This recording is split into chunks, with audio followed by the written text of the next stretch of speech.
Okay, so I do want to speak about Lewandowski. There has been a lot of talks about Lewandowski maybe leaving FC Barcelona in the summer of 2026. And not just that, but Lewandowski is also thinking about retiring in the summer of 2026 if Barcelona don't offer him a contract renewal, which is very interesting because I thought that Lewandowski was that type of guy that would say, oh, look, I'm 37 years old. I know that I'm up there in age, but it does not mean anything to me. If Barcelona's not going to renew me, it's fine. I can go to a team like Inter Miami or maybe go to a team like a team in Saudi Arabia. But it does seem like, according to a lot of these reports, and especially coming from Mundo, that Lewandowski is going to call it quits if Barcelona do not renew him for another year, another 2 years. Who knows? So Lewandowski does have a contract with Barcelona until June 30th, 2026. And here's the thing, Lewandowski is not technically supposed to be with us right now because it was said that if in the 2024 season and 2025 season, if he played more than 45 minutes in 55% of the matches that he was supposed to play for,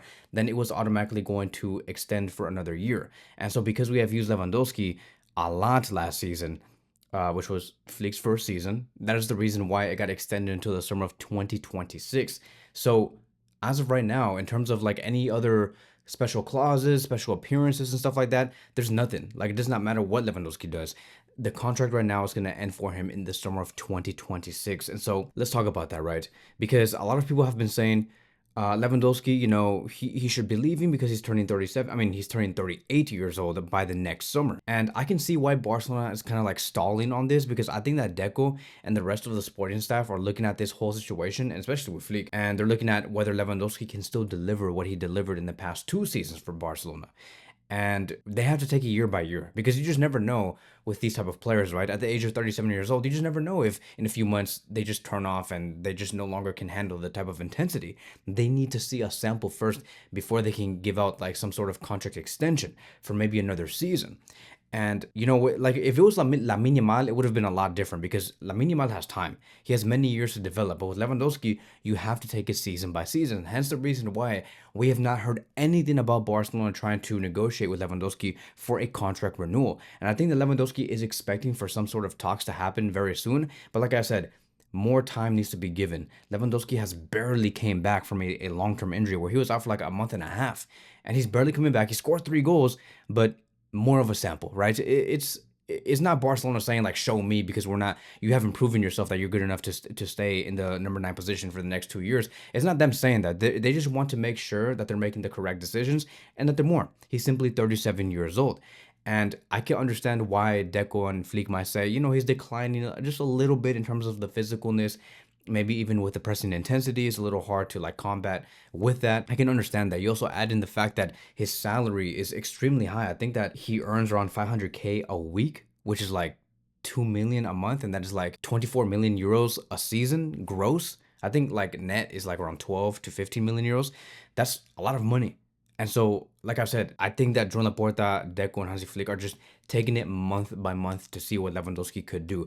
But so far, so good. I mean, like, bro, there is a huge difference right now between having Ferran Torres and having Lewandowski. When you have Lewandowski in the number 9 position, he guarantees you goals. You just have to serve him more and more and more. And let me tell you another thing. I'm going to take it a step further. I'm going to fuck it up. You guys ready?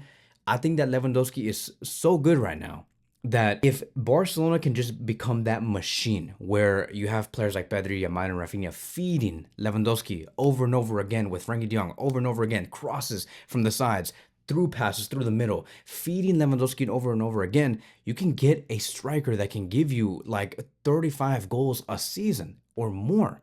Lewandowski still has that type of capacity. I know that we just talked about how the physicalness and stuff like that, those are like small little declines, but I think that overall, if you feed Lewandowski the passes, the crosses, those aerial passes, Lewandowski will still score you those goals. This guy is a freaking monster, dude. Like, this guy makes such a huge difference. When Barcelona don't have Lewandowski, it's a different team. Like, if your team, we can talk about any team in general. If your team looks different when you don't have a specific player, then that player means something to you. And Lewandowski means something to us, to this Barcelona team. Lewandowski made a huge difference in the match against Celta Vigo. He scored 3 goals. And look at the way that Marcus Rashford made that curl assist to Lewandowski right over the defensive line. Lewandowski shot that ball through the goalkeeper's legs with one touch. This man has it, right? Like, this guy has it. So if he continues with this type of form and we don't see him dropping any sort of level, why not just offer him a contract extension? Let me tell you this. If Lewandowski continues to do this until, like, let's just say April, and maybe he just turns off in May because maybe he's just physically tired, kind of like what happened last season, which is fine. I would still say renew him. Renew him. It's fine. I think that with the contract dying out, maybe there could be a huge renegotiation and Barcelona can just say, I don't know, like you can have creative accounting and stuff like that, but they can just say, look, we want to keep you for 1 to 2 more seasons, but under these conditions, because we need to be able to make more wage room to invite other players. And if they can lower Lewandowski's wages to maybe 7 million euros, 8 million euros, that would be great. That would make a huge difference. And I think that Lewandowski would do that because Lewandowski gives me that type of feeling where he would make certain financial sacrifices just so he can continue at Barcelona.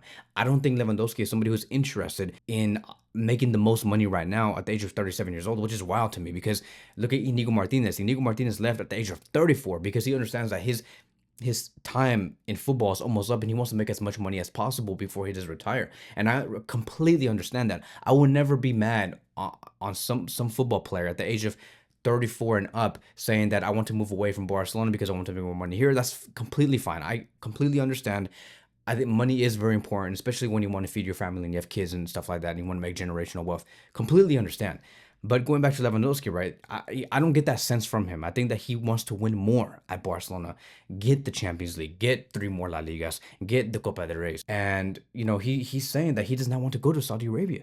He does not want to go to Inter Miami, right? I don't think there's going to be a huge financial incentive going to Inter Miami compared to Barcelona. I think it's going to be remaining the same. But all in all, I think what he truly does want is to still be competitive in Europe. And that excites me a lot because if you still want to be competitive in Europe, that leads to one thing, you being physically healthy and always being able to deliver for us. And we'll see. I think that Barcelona should really take that step forward first and say, we want to renew you, Lewandowski. We think that you make a huge difference for us, but we just want to see what happens within the next 5 to 6 months if you can deliver or not. If you deliver well, we'll offer you a contract extension until 2028. Why not? I know that that's almost like 40 years old, but bro, if you're scoring a hat-trick against Celta Vigo, against a team that is extremely hard to play against, and in that stadium, right, like the atmosphere, and you're still scoring 3 goals, there's no reason for you to get turned off at all. We should not push you away. You're still delivering for us. Now, here's the thing. Here's going to be another conversation. If we renew Lewandowski, let's just say Lewandowski does well. He ends up with 35 goals this season and maybe another 8 goals in the Champions League, whatever, right? Does that mean that Barcelona should not look for another striker? No, I don't think so. I think that no matter what, whether Lewandowski stays or not, Barcelona should look for another striker. However, I think that we have to make another move elsewhere in the squad, and that has something to do with Ferran Torres. I don't want to see Ferran Torres in this team anymore, not because I hate him, not because I think that he's so trash. Don't be so over dramatic, guys. I'm just saying I want to maintain a good competitive level in the attack. We need some sort of experience. We need more goal scoring power. We need players who have the energy to really get hungry, to want more, and be obsessed with winning, like what Lewandowski is doing, right? We can even say the same thing with Ronaldo, Messi. They still want to be competitive. Messi won the goddamn World Cup in 2022, and he wants to win another one. He's not content. Competitive monsters, bro. Competitive monsters. And so I want the same thing in my attack going into the summer, and I want players like Julian Alvarez to come in and reinforce the striker position with Ferran Torres coming out and playing alongside, not playing alongside, but playing with Lewandowski. Right? Julian Alvarez would be somebody that would excite me a lot. Julian Alvarez, every time he talks about Barcelona, he never closes the doors, ever. He never closes the doors. He just says, we'll see what happens in the summer. I think that he's open to a Barcelona move. I just think that Barcelona have to get their financials ready, bro. Like, that Spotify Camp Nou cannot come soon enough. Jordan Laporta, bro, please do us a favor and get us one of the best strikers in the world. I think that Julian Alvarez has the capacity. Now, if the financial incentive is not there, if Barcelona do not have any money, then yeah, maybe somebody like Vlahovic who can come in for free. That would be one hell of a signing. Vlahovic, I know that a lot of bad things have been talked about in regards to Vlahovic. People have been saying that Vlahovic is not good and that he can't score as much as he used to before he joined Juventus. Look, bro, he joined a team like Juventus, and Juventus is whack. Juventus is whack, and Juventus do not play attacking football. They don't dominate the games. They don't look out there to be the protagonist. And when your team is whack, when you have a poor supporting group, you are also going to play bad as well. And you're not going to get the best out of yourself. That's just how it is. Vlahovic moving to a team like Barcelona can get much better. So maybe somebody like Vlahovic, maybe somebody like Harry Kane. He has a clause where if in the summer of 2026 he does not want to renew because he has one more year left, then he can go to a team, any team, for 65 million euros. That can be feasible. We can even talk about Guerasai for 65 to 75 million euros. We'll see. That's a little too expensive, but yeah, I would say he's like my sixth or seventh option. We also have Eta Eyong, another player that we talked about before that plays in La Liga. He currently plays for Levante. If he were to leave at the age of 22 years old, there's a clause for him where he can leave for 15 to 30 million euros. They would be more than happy to do that. 15 to 30 million euros. I think that will satisfy all parties. Great cheap option. No worries. We don't have the money. I think that at the Young can reinforce our number 9 position for the short term, medium term, and long term. And maybe, with Ete Young growing for the next 2 years, that is when Lewandowski will exit, and now we can find another striker to reinforce with Ete Young. So there's so many things that Barcelona could do. I'm pretty sure that Deco and Flick have a straightforward path. They just want to see what is attainable and what's not. And how is Lewandowski going to perform? What is the worst case scenario? What if Lewandowski does not perform? Who do we sign in the summer of 2026 to be our main number 9 that's going to play like 99% of the minutes? So let me know in the comment sections down below. Would you renew Lewandowski for another season, maybe 2 seasons? And if not, then what is your plan? What do you want to see happen after the summer of 2026? How do you want the Barcelona attack to look like by the next season? Thank you guys so much for watching, and I will see you guys in the next one.